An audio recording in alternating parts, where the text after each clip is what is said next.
Bonjour et bienvenue dans ce cours français A2. Après avoir suivi les différents cours, tu auras atteint le niveau A2 en français et tu pourras bien sûr passer l'examen du DELF A2. Au sein de chacun des cours, tu retrouveras 3 vidéos.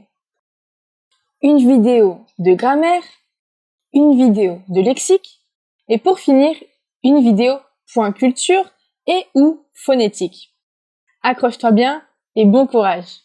Dans cette première leçon, nous allons voir les propositions de lieux en français, les pronoms personnels, mais aussi le lexique du tourisme, ainsi que la braderie de Lille en point culture. Lorsque tu désignes un lieu en français, tu peux utiliser différents termes. Lors du niveau A1, tu as déjà appris à utiliser les prépositions suivantes. À, au, chez, mais je te propose tout de même un petit rappel. La préposition à s'emploie avec un nom de lieu au féminin. Par exemple, je vais à la boulangerie. Mais aussi avec un nom d'activité au féminin. Mon fils va à la danse chaque semaine. La préposition au s'emploie avec un nom de lieu au masculin. Par exemple, tu vas au marché. Mais aussi avec un nom d'activité au masculin. Ma fille va au judo chaque semaine. La préposition au AUX s'emploie avec un nom de lieu masculin et au pluriel. La préposition chez s'emploie avec un nom de personne, d'un professionnel ou un pronom tonique. Par exemple, ils vont chez le boulanger. Viens chez mes parents ce soir. Ou encore, nous mangeons chez lui ce soir. N'hésite pas à t'aider des fiches à rappel qui vont suivre cette vidéo. Pour te situer dans l'espace, tu as aussi besoin de prépositions de lieu. Je vais t'aider à mémoriser ces prépositions. Devant, derrière, entre, à gauche, à droite, à côté de, loin de, près de, sur, dessous, sur, dessus. Attention ici à la différence entre les deux. On précisera le lieu seulement avec sur. Exemple, le stylo est sur la table. Il est dessus. Il existe aussi au-dessus qui s'utilise pour désigner un niveau plus élevé. Il n'y a pas de contact direct avec l'objet en question.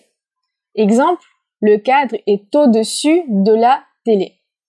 Sous, dessous, même utilisation ici, on précisera le lieu uniquement avec sous.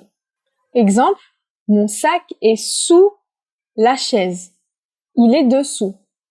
Il existe également au-dessous ou en dessous qui s'utilise pour désigner un niveau plus bas. Il n'y a pas de contact direct avec l'objet en question. Exemple, la télé est en dessous du cadre. Dans, dedans. Attention ici à la différence entre les deux. On utilise dans lorsque l'on précise le lieu, mais on peut simplement utiliser dedans lorsqu'on ne précise pas le lieu. Il est dans la voiture, il est dedans.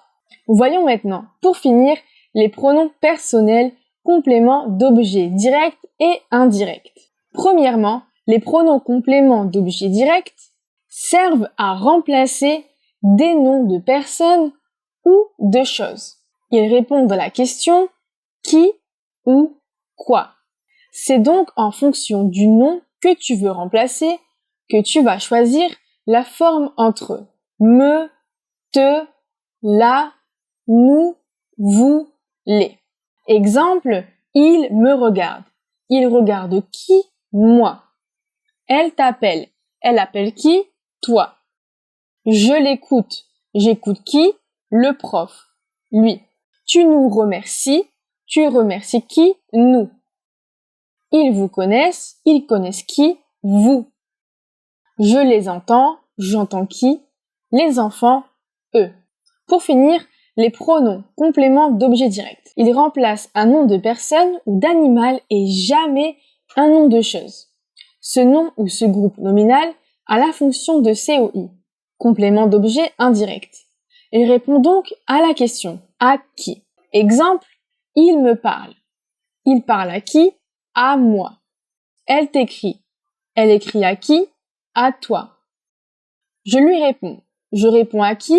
Au prof. Tu nous téléphones. Tu téléphones à qui? À nous. Ils vous obéissent. Ils obéissent à qui? À vous. Je leur ressemble. Je ressemble à qui? À mes parents. Ça y est, c'est tout pour le point grammaire. À toi de faire les exercices pour être sûr que tu as compris.